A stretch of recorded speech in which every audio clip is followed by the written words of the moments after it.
Thank you. I'm not used to this kind of reception. I've been talking to mostly people under the age of 12 for the last 12 months or so. But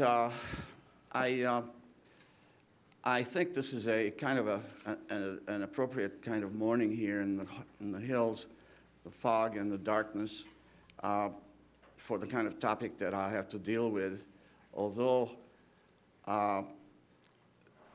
the whole thing actually began on a very beautiful sunny Sunday morning in March 1944. I want to sketch in a little bit of the history behind things that happened, and at the same time give you a little background on what we are talking about here. Until 1944, Hungary was pretty much an island of peace in the middle of Europe. If you know something about the geography of Europe, you know that Hungary is just a small little country. Used to be a part of the Austro-Hungarian Empire. At the end of the First World War, they lost most of their territory, and so it was kind of left to itself, and was very resentful of all the things that they had lost. And until 1939, I had no reason to think that there was anything going on in the world except the drudgery of having to go to school, and especially the school that I was going to go to, where I had to start studying Latin and Hebrew and German in the first year. That was when I was 10 years old. And from that point on, I was pretty busy with that, but I can't understand why the adults didn't tell us anything about what was going on in the world, because 1939, September 1st, when I first showed up for school there at the gymnasium, the Germans showed up in Poland, as you remember, the first day of September. And they soon began to kill Jews, and we didn't know anything about it very much down in Hungary, which is about 200 miles to the south of where it was all going on. Auschwitz is not much more than 150 miles or so from Budapest. And in my town where I was living, no one ever said anything. There was a leadership in the Jewish community, but nothing was ever said about what Hitler was really trying to do. We heard speeches, and the newspapers published these things and so on, but who read the newspapers? My parents were people who would have cared, but I never heard a single discussion except perhaps a few words here and there saying something about Hitler that was not very complimentary, but basically that's it. So from 1939 on, I was under the impression that I just had to go to school, and as a 10, 12-year-old, that's basically what was expected of you. Then suddenly, in 1944, I was at a jazz concert on a Sunday morning at 9 o'clock. Some friends of mine and I went down to a middle of the town, Budapest, concert hall. And the concert was American jazz, as a matter of fact.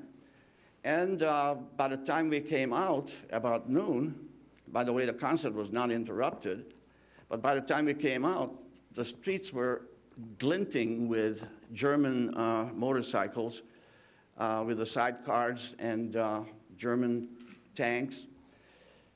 And by the afternoon, it was clear that the Germans had occupied Hungary because they were not pleased with what Hungary was doing in face of the Russian onslaught, which was coming in by that time from the east. If you remember the Second World War, the Russians had pretty much decided the fate of the war at Stalingrad, and after that, the Germans were doing nothing but running, even though our papers would say only that they were shortening their supply lines.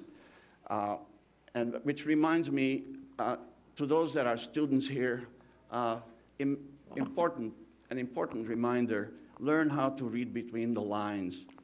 I learned to do that because I became curious about what was going on in the war, and since the Hungarian papers were simply printing whatever the Germans gave them, I had to, because I was curious, I went to newspapers from Switzerland, and they were printed in French and German. Now, aside from that, you still if you were reading only English, even then you would have to be careful. I noticed not long ago in this country, and this is without getting into politics, not long ago, before the war began with Iraq, I heard statements being made about how the train was ready to leave the station.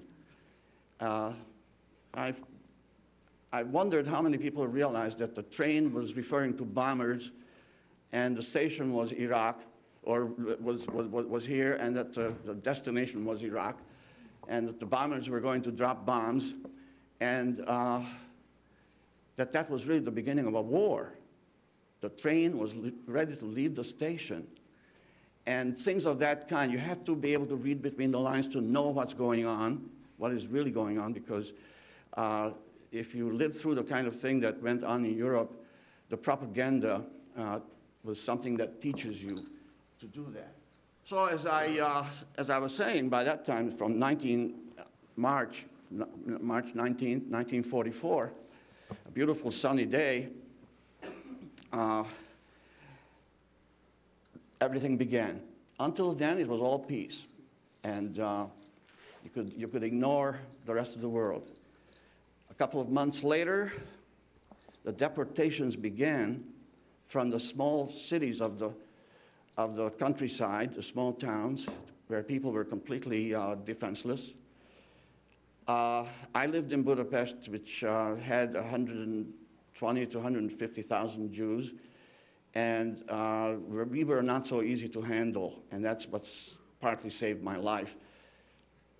But the countryside was something else. In the summer of 1944, we were busy with all kinds of things. First of all, the Germans and the Nazis, the Hungarian Nazis, they began to do what they had done in Poland, which was to concentrate the Jews, not necessarily in a ghetto yet. First, they concentrated them in houses that had yellow stars on the outside, and so my apartment, my family's apartment, was suddenly filled up with all the rest of our relatives. Each one of the relatives had one room to his family, and so suddenly we were very close together. We had something like 9 or 10 people living in 3 rooms, a kitchen, and then a small room aside from that. Everyone else was crowded like that. But that was not too bad. During that time, they would ask me to go out with crews of people and trucks to clean up the rubble from bombings that were beginning to go on by that time. The Americans were coming in from Italy. Maybe there are some people here who were in the American Army, and perhaps you were in Italy, and you know that the American bombers were coming up to Vienna. And on the way to Vienna, they would drop a few bombs on a small target like Budapest, which didn't have much to bomb, except that then they found out that the Germans were in Budapest, and then they began to really give us the bombs.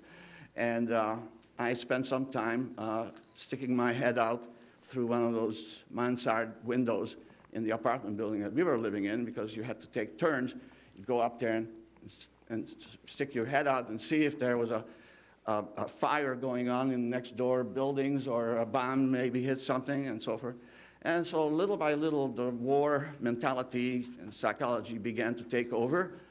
But things were still pretty good. The Hungarian government resisted the Germans' demands for backing up all the Jews into the trains.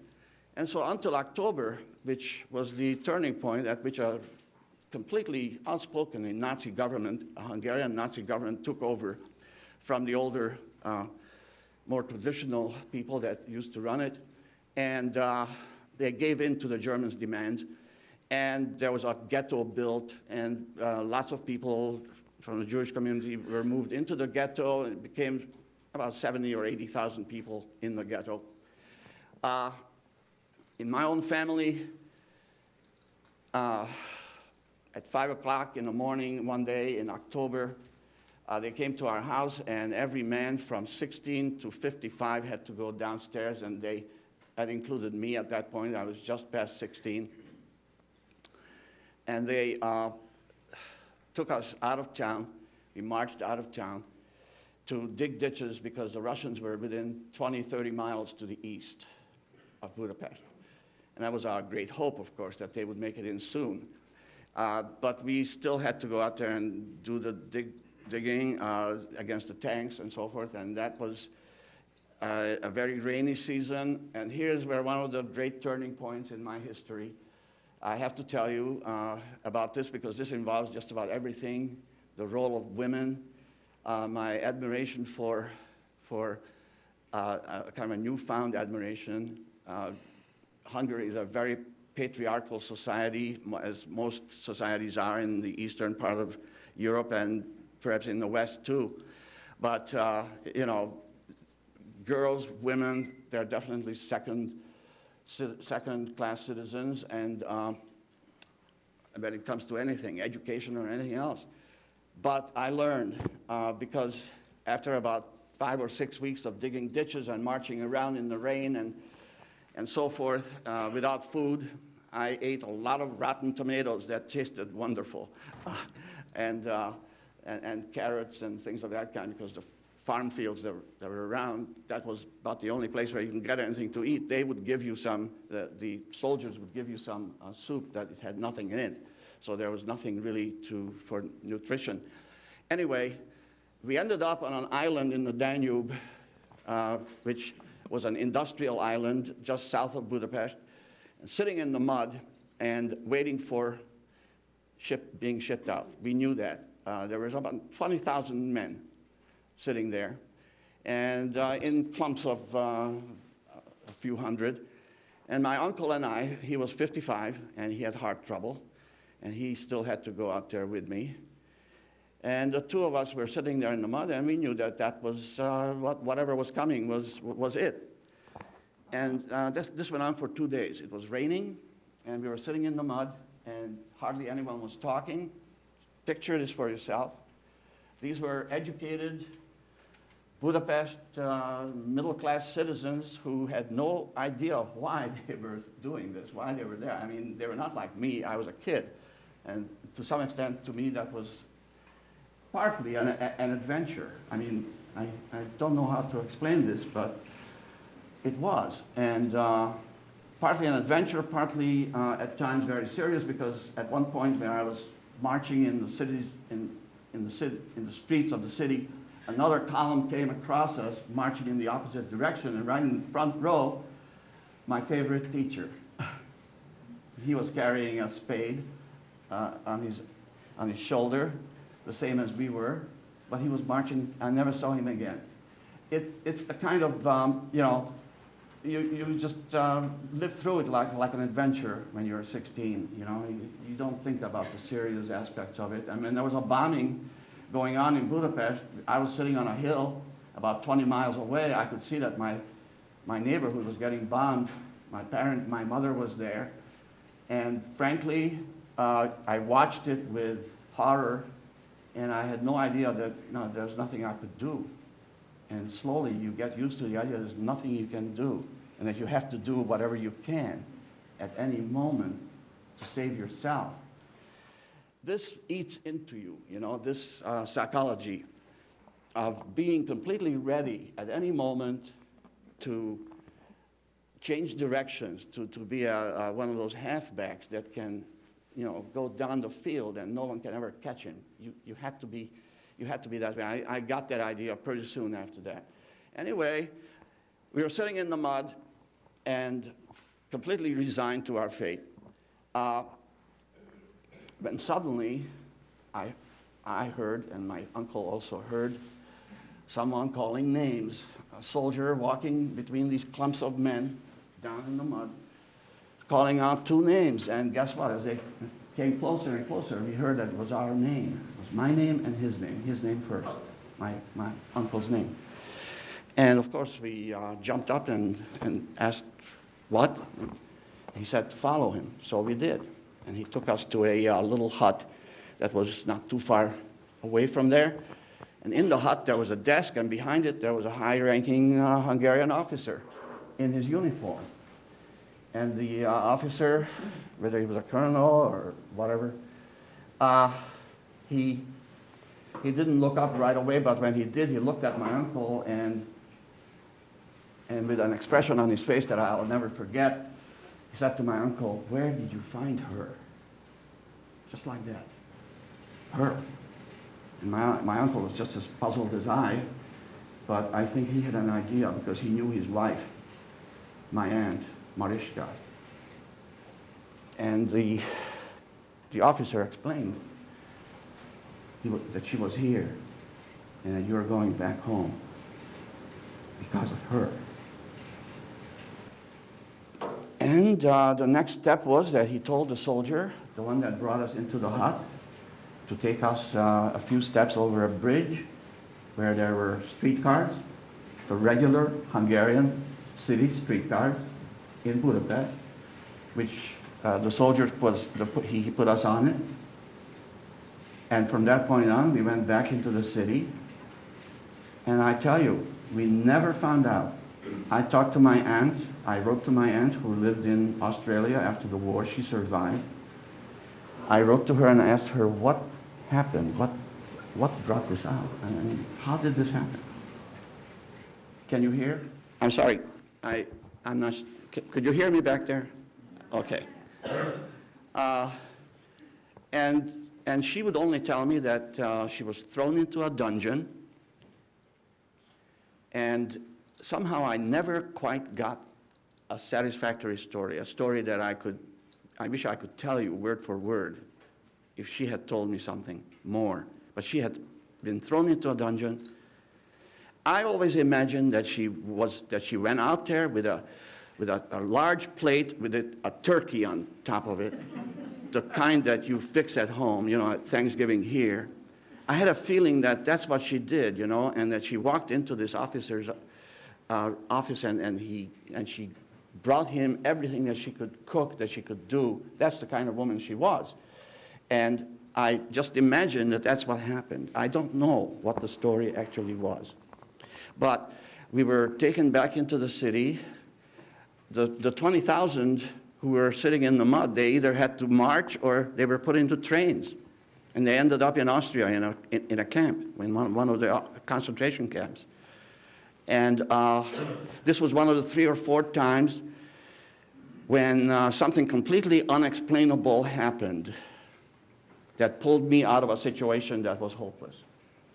And I want to make sure that you'll have about 10 minutes to ask questions. So I have about 10 more minutes. I want to tell you, there was a story in the local paper that told a story about me living in a safe house that was opened up by Raoul Wallenberg. Perhaps some of you have heard of the Swedish diplomat who saved the lives of a great number of Budapest Jews, including me. He gave Swedish passports. He hoodwinked the Germans and the Nazis. They had no idea what he was doing, but he did it. He took people off trains by the hundreds. Just an incredible person who should have, after the war, should have been the president of the United Nations.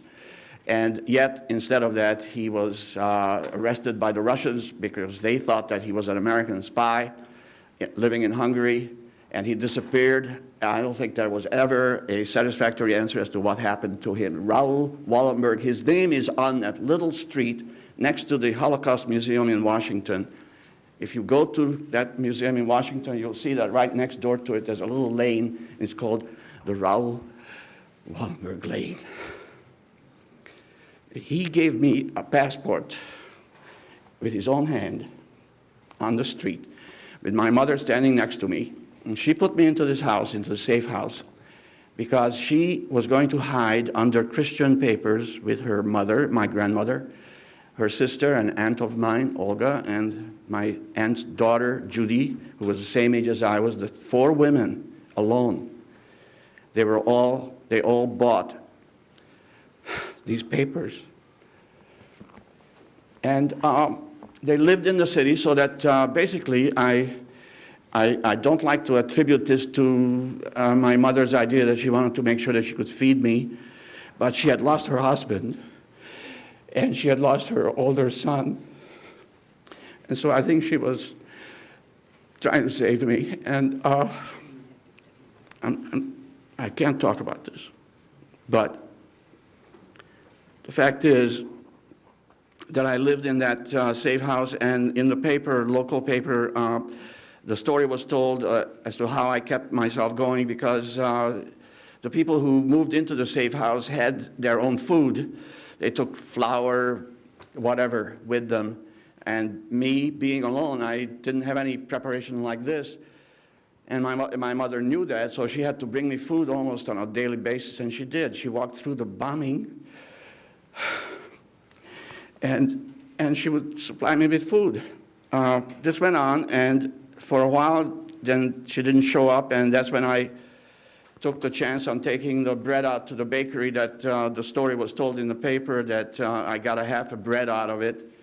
This was another kind of a miraculous thing where a bomb fell just in time in front of the bakery, across the street from the bakery, so that I could jump through the bakery window and escape from the Germans that were coming on two sides of that block. Anyway, I got out of that, but I wanted to tell you the last part, because the time came that I discovered that there's a comedy which is a special kind of, it takes a special kind of sense of humor that I don't think many people can take or can understand or can like.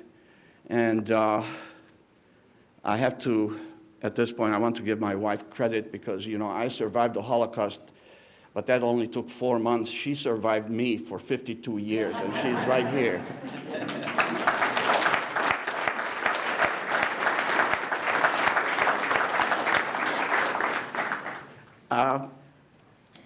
Comedy, I think you'll say that I stretched the word, but what happened was this. After about a week of my mother not coming, I decided that I had to take a chance. The city was being bombed and machine gunned by the Russians. By that time, they had completely surrounded the city. They were just trying to fight their way through the streets, sort of like what we are doing in Baghdad. They were fighting their way through, bombing, and I decided I had to go and look what happened. I knew where the house was, so I was going to go there.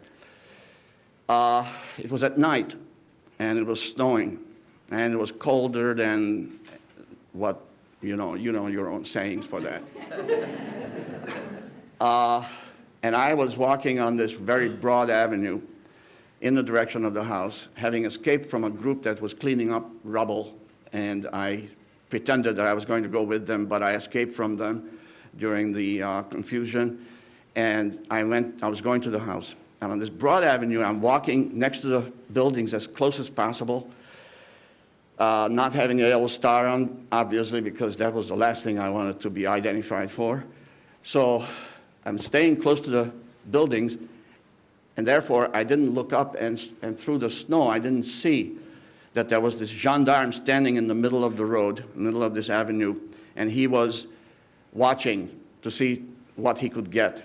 Gendarmes have a reputation in Hungary. They are the ones with those feathers, you know, in their caps, and they are sort of like motorcycle cops in the countryside, not city motorcycle cops, but country motorcycle cops, the kind that you somehow feel like you have to watch. And in Hungary, they have the reputation for great anti-Semitism.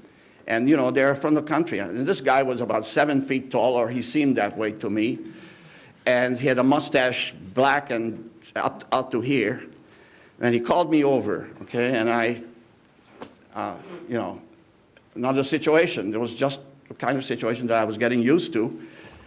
I had a briefcase under my arm, and in it there was the last corner of a piece of dry bread. And I realized that that was the only prop I could use. Now, I was 16, but I was becoming a pretty good actor. And I walked over to him, and the first thing I did was I opened up this briefcase, and I said to him, look, this piece of bread I'm taking to my mother in that house. And I pointed to the real house, the one that I was going to. And I'm taking it to her because she has had nothing to eat. I was taking food to my mother. And he looked at me, and this giant, I remember his face very well, and his eyes. He looked straight into my eyes and looked me up and down, and looked at the bread, looked at the briefcase, and looked at the house, and then he said, run, just like that. Just the way you would imagine that could happen. Run. And I didn't even walk in zigzag from him. I just ran. And while he was looking me over, I looked around, and right across the street there was a building with one of those wide gates that in European houses you can tell inside you can drive a cart through. And inside the gate, the door was open. I could see a mob of people were standing there under the guarding of soldiers. He was sending people in there. And from there, they were going to go to the Danube, which is the place where everyone was going at that point. It was the last few days of the war. This was about December 28, 1944.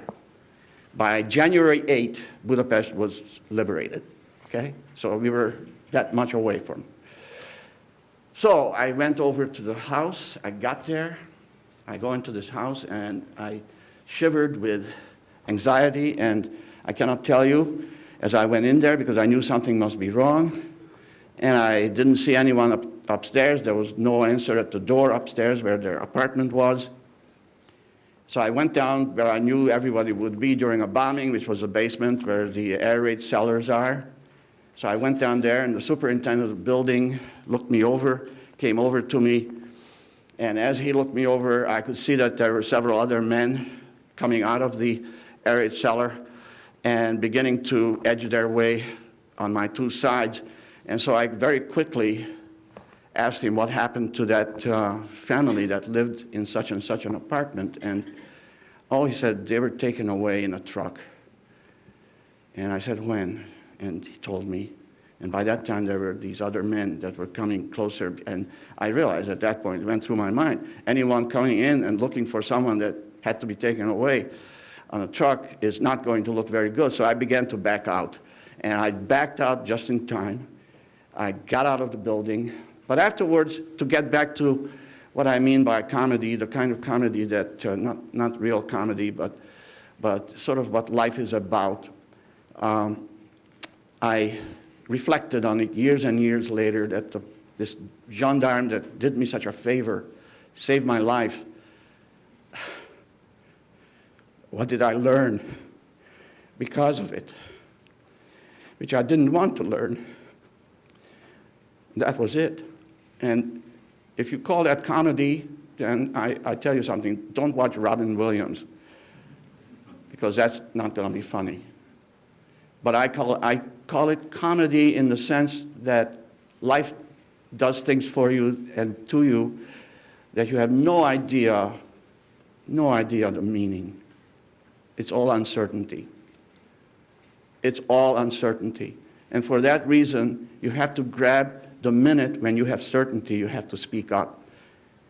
And you have to do what you can to speak up for the things that you believe in and fight when you can, because they don't come very often.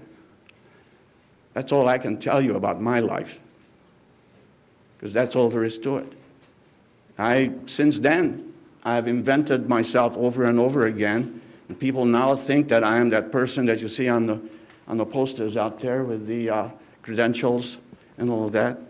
And I swear to you, I don't know as much as the guy out there does.